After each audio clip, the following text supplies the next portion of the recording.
ನಾಚ್ಕೊಂಡಿದ್ಯಾ? ಕಾಣಿಸಕ್ಕಿಲ್ವಾ? ಇಳಿಲ್ಲ ಕೆಳಗೆ. Sorry sir, ನೋಡಿಲ್ಲ sir, ನೀವು ರಿವರ್ಸ್ ಬಂದಿದ್ದು ಸರ್. ಏಯ್ ಎಲ್ಲ ಸಾರಿ, ಏನು ಮಿಸ್ ಆಗಿದ್ದು? ಸರ್ ನೀವೇ ರಿವರ್ಸ್ ಬಂದಿದ್ದು ಸರ್, ನಾನು ನೋಡಲಿಲ್ಲ. ಇದು ಗೌರ್ಮೆಂಟ್ ವೆಹಿಕಲ್ ಸರ್, DC ಸಾಹೇಬ್ರದ್ದು ಗಾಡಿ ಸರ್. DC ಮೇಡಮ್ ಗಾಡಿ ಆದ್ರೇನೋ ಅವ್ರ ಅಪ್ಪನ ಗಾಡಿ ಆದ್ರೇನೋ ನನಗೇನಾಗಬೇಕು?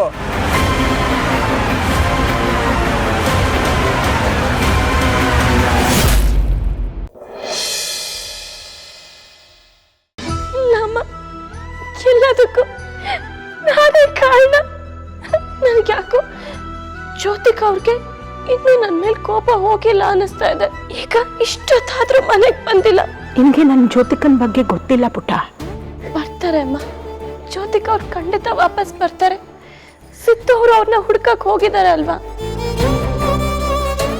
ಮಕ್ಕಳು ಅಂದ್ರೆ ಕಳ್ಕೊಳಕ್ ಆಗ್ತಾ ಇರೋ ಸಂಪತ್ತು.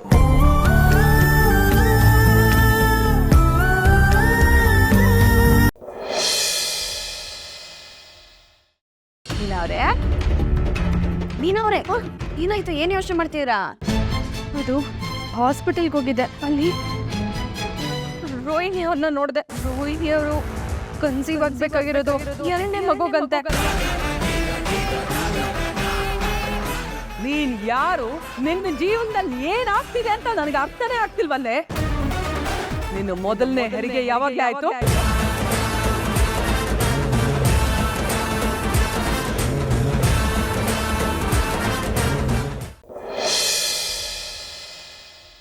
ಅವಳು ನಿನಗೆ ಸೀರೆ ಕೊಟ್ಟು ಕಳಿಸಿಳೆ ಅಂದರೆ ಇದರಿಂದ ಏನೋ ಮ್ಯಾಚ್ ಫಿಕ್ಸಿಂಗ್ ನಡೀತಿದೆ ಅಂತ ನಂಗೆ ಅನ್ನಿಸ್ತಿದೆ. ಅಲ್ಲಿಗೆ ಅವಳ ಸ್ಕೀಮು ತುಂಬ ದೊಡ್ಡದಾಗೇ ಇರುತ್ತೆ.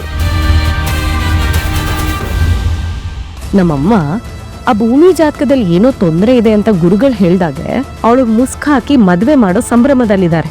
ಮುಖ ಮುಚ್ಚಿ ಮದ್ವೆನಾ? ಅಲ್ಲಿಗೆ ಮುಸ್ಕು ಒಳಗಡೆ ಯಾರಿದ್ರು ಯಾರಿಗೂ ಗೊತ್ತಾಗಲ್ಲ.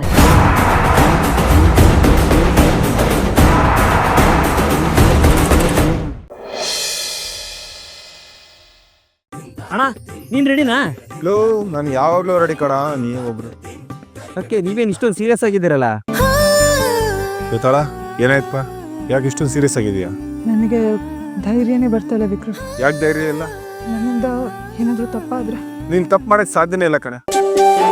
ನೋಡ್ರು ನನ್ನ ಬೇತಾಳಿದ್ದಾಳಲ್ಲ, ಅವಳು ಯಾರಿಗೂ ಹೆದರ್ಕೊಳ್ಳಲ್ಲ. ಅವಳು ಸಿಕ್ಕಾಪಟ್ಟೆ ಧೈರ್ಯವಂತ.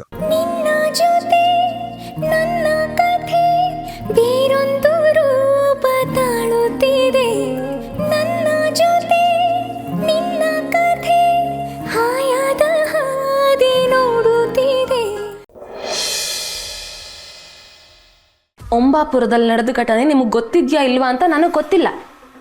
ಆದರೆ ಅಲ್ಲಿ ಅಧೀರನ್ ನಾಶ ಆಗಿದ್ಯಂತೆ. ಯಾರು ಹೇಳಿದ್ದನ್ನ? ಶ್ರಾವಣಿ ಅಕ್ಕ. ಅವಳಿಗೆ ಗೊತ್ತಿರೋದಕ್ಕಿಂತ ಹೆಚ್ಚು ಅವಳ ತಂದೆ ಅಂದರೆ ನನ್ನ ತಮ್ಮನಿಗೆ ಗೊತ್ತಿತ್ತು. ಅವನು ಹೇಳ್ತಾ ಇದ್ದ ಅಧೀರ್ನ ಅಷ್ಟು ಸುಲಭವಾಗಿ ನಾಶ ಮಾಡೋದಕ್ಕೆ ಯಾರಿಂದಲೂ ಸಾಧ್ಯ ಇಲ್ಲ ಅಂತ. ಅವನು ಯಾವಾಗ ಯಾವ ರೂಪದಲ್ಲಿ ಬರಬಹುದು ಅನ್ನೋದು ಗೊತ್ತಾಗೋದಿಲ್ಲ. ಸುತ್ತ ಭ್ರಮಾಲೋಕವನ್ನು ಸೃಷ್ಟಿ ಮಾಡೋ ದುಷ್ಟ ಶಕ್ತಿ ಅವನು.